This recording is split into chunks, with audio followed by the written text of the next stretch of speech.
Hello दोस्तों, आप सभी का मेरे यूट्यूब चैनल में स्वागत है। सिंधु सभ्यता के बारे में आज हम आगे पढ़ेंगे।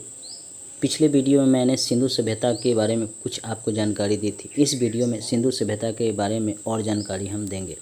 सिंधु सभ्यता में फसल तो बहुत सारे उपजाए जाते थे। जो आज वर्तमान में फसल उपजाए जाते हैं सभी फसल सिंधु सभ्यता में उपजाए जाते थे, परंतु गेहूँ और जौ ये महत्वपूर्ण फसल था। हमेशा ही पूछता है कि सिंधु सभ्यता का महत्वपूर्ण फसल क्या था, तो गेहूं और जौ था। मिठास के लिए वे लोग शहद का उपयोग करते थे, क्योंकि उस समय जो है गन्ने से शहद नहीं बनाया जाता था। मिठास के लिए वह जो भौरे से जो शहद निकाला जाता है उसी शहद का उपयोग वो करते थे। बनावली, यहाँ से ये है बनावली का क्षेत्र। ये आप देख रहे हैं बनावली का क्षेत्र। यहाँ पे ये बनावली का क्षेत्र है। यहाँ से मिट्टी से बने हल का साक्ष्य मिला। ये हरियाणा में पड़ता है। यहाँ से मिट्टी के बने हल का साक्ष्य मिलता है। पूछता है कि कहाँ से मिट्टी से बने हल का साक्ष्य मिलता है, तो बनावली से। कभी कभी जगह का भी नाम पूछ देता है, तो हरियाणा याद रखिए, हरियाणा में पड़ता है। चावल के भी प्रमाण मिले हैं। कहाँ से, तो रंगपुर और लोथल से। ये है रंगपुर और ये है लोथल। ये दोनों जगह से चावल के प्रमाण मिले हैं, लेकिन सबसे पहले चावल का प्रमाण लोथल से मिला है, फिर रंगपुर से मिला है। यह भी याद रखिएगा। और सबसे पहले कहे तो लोथल लगाइएगा। घोड़े के अस्थि पंजर, यहाँ हड़प्पा सभ्यता का ये क्षेत्र है जो आप डॉट डॉट से ये देख रहे हैं। ये हड़प्पा सभ्यता का क्षेत्र है। पाकिस्तान में सबसे ज़्यादा इसका क्षेत्र है। भारत में ये गुजरात में क्षेत्र है, थोड़ा सा ये ऊपर में नहीं है। गुजरात में कुछ ऊपर में क्षेत्र नहीं है, मतलब ये क्षेत्र है। और फिर ये राजस्थान का, पंजाब का, हरियाणा का, ये ऊपर जाकर जम्मू कश्मीर का, ये थोड़ा सा क्षेत्र आपको मिलेगा इधर। घोड़े के अवशेष यहाँ पे मिले हैं, लेकिन घोड़ा का उपयोग नहीं किया जाता। हड़प्पा वासी अपने निजी जीवन में घोड़ा का उपयोग नहीं करते थे। घोड़े के अस्थि पंजर कहाँ से मिले हैं, तो ये है कालीबंगा जो राजस्थान में है, यहाँ से मिले हैं। लोथल से मिले हैं, ये जो लोथल है यहाँ से मिले हैं। और सुरकोटदा से भी घोड़े के अवशेष हमको मिले हैं। ये सुरकोटदा है, यहाँ से भी। इस 3 जगह से घोड़े के अवशेष मिले हैं। हमेशा प्रश्न पूछता है कि हड़प्पा सभ्यता में क्या घोड़े के अस्थि पंजर मिले हैं, तो हाँ। लेकिन अगर पूछा कि हड़प्पा सभ्यता में घोड़े का उपयोग किया जाता था, तो नहीं। तौल की इकाई के लिए 16 के अनुपात का उपयोग किया जाता है। वर्तमान समय में भी 16 के अनुपात का उपयोग किया जाता था, लेकिन अब उसे चेंज कर दिया गया है। यातायात के लिए बैलगाड़ी या भैंसा गाड़ी, या अगर मेसोपोटामिया या बहरीन जाना हो समुद्र के रास्ते, तो नाव का उपयोग किया करते थे। मेसोपोटामिया के अभिलेख में मेलुहा शब्द का वर्णन मिला है। मेलुहा का अर्थ है हड़प्पा सभ्यता। ऐसा इतिहासकारों ने अनुमान लगाया है कि मेलुहा जो शब्द मेसोपोटामिया के अभिलेख में मिला है, उसका मुख्य रूप से हड़प्पा सभ्यता को वह वर्णित करता है। सिंधु सभ्यता के लोगों के बारे में यह माना जाता है कि वहाँ जो शासक था वह वाणिक वर्ग के लोग थे। पिग्गल ने कहा है कि हड़प्पा और मोहनजोदड़ो जुड़वी राजधानी थी। ये जो मोहनजोदड़ो है और ये जो हड़प्पा है, इसको उन्होंने जुड़वा राजधानी माना है पिग्गट ने। यह हमेशा ही प्रश्न में पूछता है। हड़प्पा के लोगों ने धरती को उर्वरता की देवी माना है, क्योंकि धरती से ही गेहूँ, जौ, चावल ये सब की खेती होती थी। और कृषि का यहाँ महत्व था। व्यापार तो होता ही था, लेकिन कृषि का अधिक महत्व था। इसलिए इसे धरती को उन्होंने उर्वरता की देवी माना। आज भी धरती माता के रूप में हम संबोधित करते हैं। यहाँ पे वृक्ष पूजा, शिव पूजा के भी प्रमाण इन जगहों पर मिले हैं।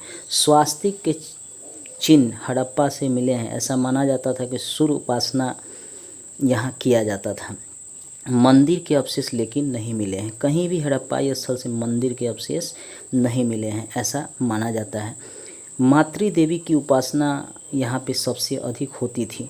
कुंवर वाले अगर सांड कोई दिखता था तो उसकी पूजा की जाती थी। आज भी कुंवर वाला सांड अगर आपको सड़कों पर मिलेगा तो कुछ धर्मात्मा लोग उसको छूकर प्रणाम करते हैं।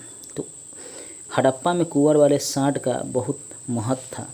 समाज तो जो था यहाँ का, हड़प्पा का जो समाज था वह मातृसत्तात्मक था। इसलिए कहा जाता है कि मिट्टी की जो मूल मूर्तियाँ मिली है, मिट्टी की जो मूर्तियाँ मिली है वह अधिकतर स्त्रियों की मिली है। इसलिए उस आधार पर इतिहासकारों ने यहाँ के समाज को मातृसत्तात्मक मान लिया, यानी परिवार में माता का स्थान अधिक महत्वपूर्ण होता था। हड़प्पा के लोग वस्त्र जो है सूती और ऊनी दोनों प्रकार के वस्त्र पहनते थे, इसकी जानकारी भी मिलता है। मनोरंजन के लिए हड़प्पा वासी जो हैं पासा खेलते थे, चोपर खेलते थे, पशु पक्षियों को लड़ाते थे और शिकार भी करते थे, मछली भी पकड़ते थे। अगर प्रश्न में पूछे कि क्या हड़प्पा वासी मछली पकड़ते थे, तो हाँ, मनोरंजन के लिए पकड़ते थे और साथ ही मछली का उपयोग खाने में भी करते थे, शिकार भी करते थे। काले रंग की डिजाइन किए हुए लाल मिट्टी के बर्तन मिले हैं। बर्तन जो मिला है वह इस आकार का अधिकतर होता था और ये इस पे काले रंग के डिजाइन किए होते थे जो लाल हुआ करता था। काले रंग के डिजाइन किए हुए थे ये बर्तन, और जो लाल हुआ करता था ये काले रंग के डिजाइन किए होते थे। तलवार से परिचित ये लोग नहीं थे। कालीबंगा का जो निचला शहर था वह भी किलेबंद था। बाकी जो हड़प्पा स्थल का है वह ऊपरी शहर ही किलेबंद था, निचला शहर किलेबंद नहीं था। लेकिन ये कालीबंगा जो राजस्थान में पड़ता है, यहाँ के जो निचला शहर था वह किलेबंद था। हमेशा प्रश्न में पूछता है कि हड़प्पा का कौन सा स्थल था जहाँ निचला शहर किलेबंद था, तो याद रखिएगा कालीबंगा। कालीबंगा का अर्थ है काली चूड़िया। यहाँ पे पर्दा प्रथा, वेश्यावृत्ति भी प्रचलित था। इस सभी हड़प्पा स्थल पे पर्दा प्रथा और वेश्यावृत्ति प्रचलित था। वर्तमान समय में भी पर्दा प्रथा और वेश्यावृत्ति प्रचलित है। हड़प्पा में शवों को गाड़ा जाता था। वही मोहनजोदड़ो में, जो ये मोहनजोदड़ो है, यहाँ पे शवों को दफनाया जाता था। ये दोनों प्रथा वर्तमान समय में भी प्रचलित है।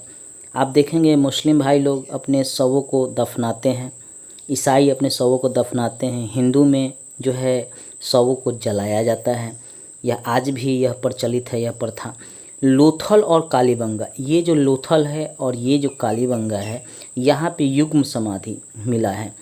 विनाश का कारण इतिहासकार मानते हैं कि बाढ़ है, कुछ लोग मानते हैं कि आग से जलने के कारण, कुछ लोग मानते हैं कि बाहरी आक्रमण हुआ जिसके कारण ये क्षेत्र तबाह हो गया। लेकिन मुख्य रूप से इतिहासकारों का मानना है कि बाढ़ यहाँ पे आया इस नदियों के द्वारा, सिंधु, झेलम, चेनाब, रावी के द्वारा, और इन शहरों को डुबा ले गया।